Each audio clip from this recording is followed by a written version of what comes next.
Bonsoir. Ce qui semblait encore improbable il y a quelques jours est désormais une réalité.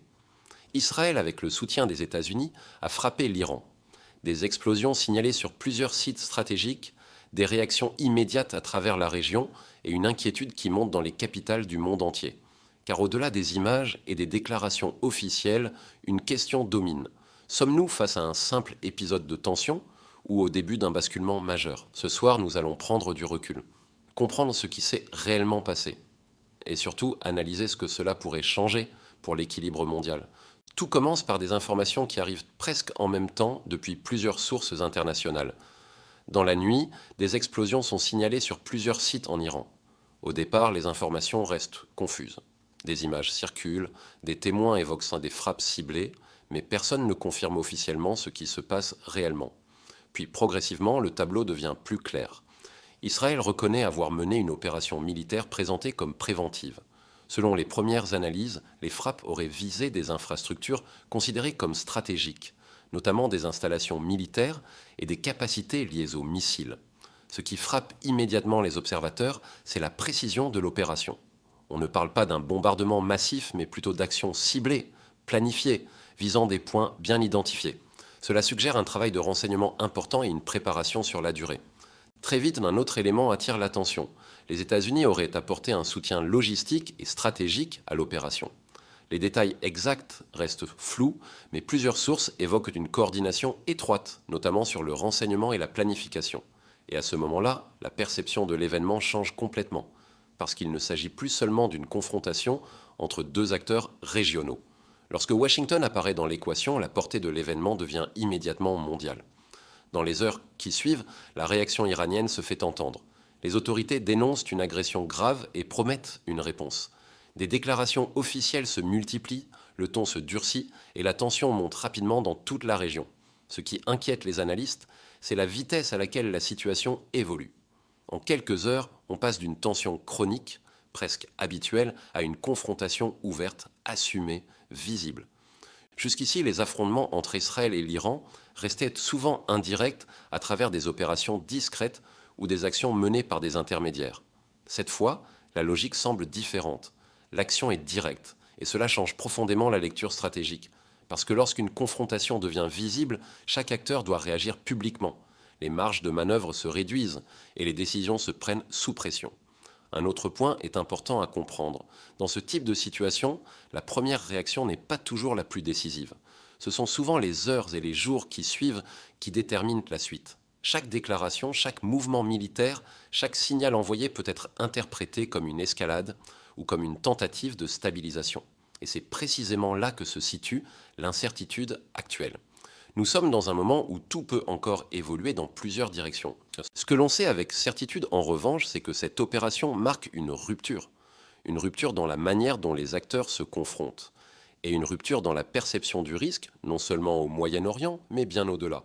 Ce qui rend cette situation particulièrement importante, ce n'est pas seulement l'attaque elle-même, c'est ce qu'elle représente. Depuis des années, la confrontation entre Israël et l'Iran se déroulait surtout dans l'ombre. Des opérations discrètes, des cyberattaques, des actions indirectes menées par des alliés ou des groupes intermédiaires. Une tension permanente, mais contenue dans certaines limites. Aujourd'hui, ces limites semblent avoir été franchies, et cela change immédiatement la manière dont les analystes lisent la situation. Parce qu'une action militaire ouverte envoie toujours un message qui dépasse la cible elle-même. Ce message dit que certains acteurs estiment que le moment est venu d'agir, plutôt que d'attendre. Et en géopolitique, lorsqu'un pays décide d'agir maintenant plutôt que plus tard, cela signifie souvent qu'il considère que l'équilibre est en train de basculer. Autrement dit, cette attaque n'est pas seulement une réaction, elle traduit une lecture stratégique du futur. Et c'est précisément ce qui inquiète. Car lorsqu'un camp pense que le temps joue contre lui, la logique devient plus agressive, plus directe et parfois plus risquée. Un autre élément renforce encore la tension, la dimension internationale. Avec l'implication des États-Unis, même indirecte, la crise dépasse immédiatement le cadre régional. Les alliés observent, les adversaires observent, les marchés observent. Chaque mouvement devient un signal analysé dans le monde entier. Et ce signal est clair, le niveau de confrontation vient de monter d'un cran. Dans le même temps, la région entière entre dans une phase d'incertitude. Les pays voisins renforcent leur vigilance. Les bases militaires étrangères se préparent à d'éventuelles réactions. Les diplomates multiplient les contacts pour éviter que la situation ne dérape, parce que le Moyen-Orient fonctionne comme un système connecté. Quand une tension s'intensifie à un endroit, elle peut rapidement se propager ailleurs. Et c'est là que la situation devient particulièrement fragile. Car plus le nombre d'acteurs concernés augmente, plus le risque de mauvaise interprétation grandit. Un mouvement défensif peut être perçu comme une menace. Un message politique peut être compris comme un ultimatum. Et dans un contexte aussi tendu, la perception devient presque aussi importante que la réalité. Il faut aussi comprendre une chose essentielle. Dans ce type de crise, personne ne veut apparaître comme celui qui recule. Chaque acteur doit montrer qu'il contrôle la situation, qu'il reste fort, qu'il garde l'initiative. Mais cette logique peut créer une dynamique dangereuse, parce que chacun avance d'un pas supplémentaire pour ne pas sembler affaibli. Et parfois, ces pas successifs conduisent à une escalade que personne n'avait réellement prévue. C'est exactement ce moment que nous observons aujourd'hui. Un moment où les décisions prises dans les prochaines heures peuvent soit stabiliser la situation, soit l'entraîner vers quelque chose de beaucoup plus large. Et c'est pour cela que cette attaque change la donne. Pas seulement par sa nature militaire, mais parce qu'elle modifie les calculs de tous les acteurs autour. Et lorsque ces calculs changent en même temps, l'équilibre devient extrêmement fragile. Ce qui inquiète aujourd'hui les spécialistes, ce n'est pas uniquement ce qui s'est passé, c'est ce qui peut arriver ensuite. Parce qu'en géopolitique, une crise devient réellement dangereuse quand elle entre dans une logique d'escalade. Et c'est précisément le risque qui se dessine maintenant. Lorsqu'une attaque de cette ampleur a lieu, la réponse devient presque inévitable. Pas seulement pour des raisons militaires, mais pour des raisons politiques. Un État qui ne répond pas peut être perçu comme affaibli. Et dans une région où la crédibilité stratégique est essentielle, cette perception peut avoir des conséquences durables. L'Iran se retrouve donc face à un choix difficile. Répondre fortement au risque d'élargir le conflit, ou répondre de manière limitée au risque d'envoyer un signal de faiblesse. Et ce dilemme est au cœur de la tension actuelle, parce que chaque réponse entraîne une nouvelle réaction. Israël anticipe une riposte. Les États-Unis renforcent leur vigilance pour protéger leurs forces et leurs alliés. Les pays voisins se préparent à différents scénarios. En réalité, ce n'est plus seulement une confrontation entre deux acteurs. C'est un équilibre régional entier qui devient instable. Un autre facteur complique encore la situation, la vitesse. Aujourd'hui, les décisions politiques et militaires se prennent sous pression permanente. Les images circulent instantanément. Les réactions publiques s'enchaînent. Les dirigeants savent que chaque minute compte. Mais plus les décisions sont prises rapidement, plus le risque d'erreur augmente. Et dans ce type de contexte, une mauvaise interprétation peut suffire à déclencher une escalade non voulue. Un mouvement défensif peut être vu comme une préparation offensive. Un tir limité peut être perçu comme un changement de stratégie. Et soudain, la logique de retenue disparaît. Les analystes parlent souvent d'une spirale, une série d'actions qui, individuellement, semblent contrôlées, mais qui, ensemble, créent une dynamique difficile à arrêter. C'est ce moment précis que beaucoup redoutent aujourd'hui, parce que personne ne souhaite une guerre ouverte.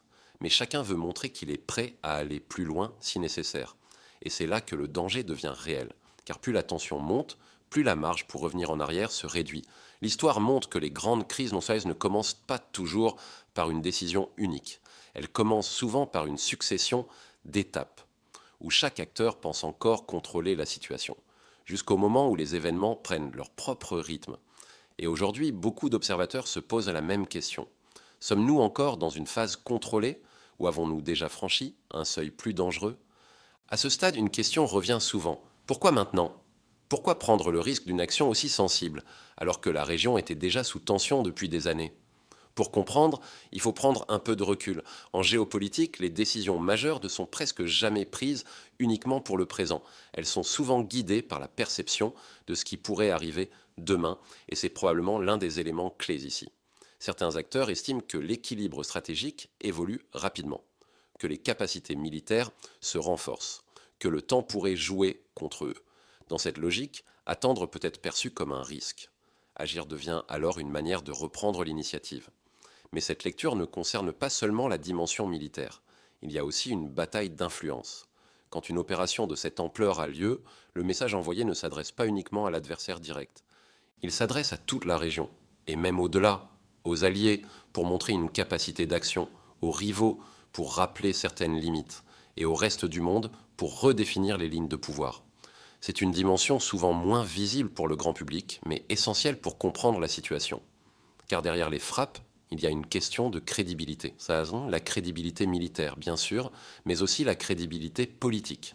Chaque gouvernement doit montrer qu'il contrôle la situation, qu'il protège ses intérêts, qu'il reste capable d'agir, et cette pression intérieure peut parfois peser autant que les considérations stratégiques.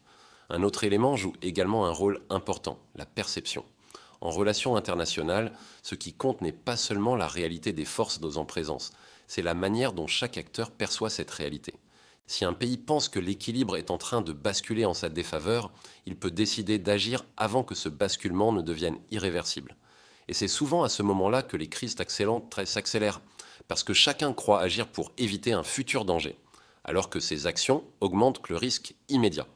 C'est un paradoxe classique des grandes tensions internationales. Et aujourd'hui, ce paradoxe semble au cœur de la situation. Ce que nous voyons n'est donc pas seulement une confrontation militaire, c'est une bataille de perception, d'influence et de stratégie à long terme. Une partie où chaque acteur essaie d'envoyer un signal clair, tout en évitant que la situation n'échappe à son contrôle. Mais plus les signaux sont forts, plus le risque de mauvaise interprétation augmente. Et c'est précisément là que se trouve la zone la plus dangereuse. À ce stade, une chose est certaine, personne ne peut dire avec précision ce qui va se passer dans les prochains jours. Et c'est justement cette incertitude qui rend la situation aussi sensible. Parce qu'en géopolitique, les moments les plus dangereux sont rarement ceux où tout est décidé. Ce sont ceux où plusieurs chemins restent possibles. Aujourd'hui, 3 scénarios se dessinent. Le premier, c'est celui que beaucoup espèrent. Une escalade contrôlée, des réponses limitées, des messages forts envoyés de part et d'autre, mais sans franchir un seuil irréversible. Dans ce cas, la tension resterait élevée, mais contenue. Les canaux diplomatiques pourraient reprendre leur rôle, et chacun tenterait de stabiliser la situation sans perdre la face. C'est un scénario possible, mais il suppose que tous les acteurs acceptent, presque en même temps, de ralentir. Et dans une crise aussi tendue, ce n'est jamais garanti. Le deuxième scénario est plus inquiétant, celui d'un conflit régional élargi, parce que la région ne fonctionne pas comme un simple face-à-face. Il existe des alliances, des groupes partenaires, des intérêts croisés.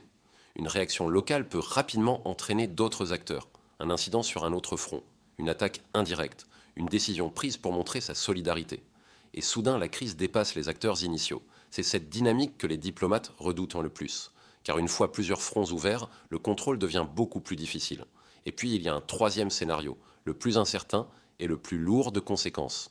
Celui où la crise dépasse le Moyen-Orient, si les routes énergétiques deviennent vulnérables, si les infrastructures stratégiques sont touchées, si les grandes puissances se retrouvent impliquées plus directement, alors les effets se feraient sentir partout, sur l'économie mondiale, sur les marchés, sur la stabilité internationale. Parce qu'aujourd'hui, aucun conflit majeur ne reste vraiment local. Tout est connecté.